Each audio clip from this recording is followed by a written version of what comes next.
It starts simply. You're tired, bored, alone.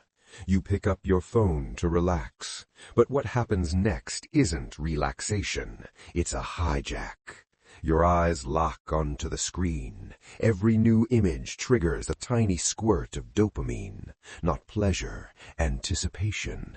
Your brain screams, more, now, and porn offers endless novelty. Your reward center lights up like a slot machine that never stops. Afterwards, you put the phone down, but you don't feel good. You feel empty, ashamed. That's not a moral failure. That's a chemical crash. Your dopamine drops below baseline. Now ordinary life feels boring. A walk, a conversation, everything feels gray. You sit there confused. Why can't you stop? You're not weak. You're having a neurochemical hangover. Here's what's happening.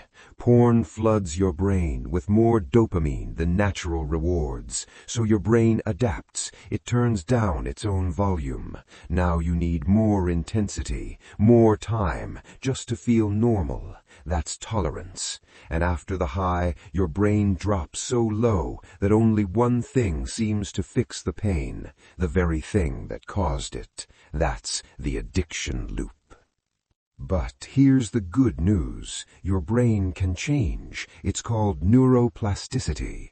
The first 24 hours are hard. Cravings will hit. That's just withdrawal. Every time you say no, you weaken an old pathway. After a few days, something shifts. Colors look brighter. You feel present. That's your dopamine system resetting. You start enjoying real connection again, a conversation with a friend, the quiet of the morning, small, real rewards, and they're enough. You don't have to be perfect. Relapses happen, but each time you choose differently, you're teaching your brain a new map. The goal isn't to hate porn or yourself. The goal is to take back your reward system, to feel joy from your real life again. That's freedom. You are not broken. You are a human with a brain that got stuck.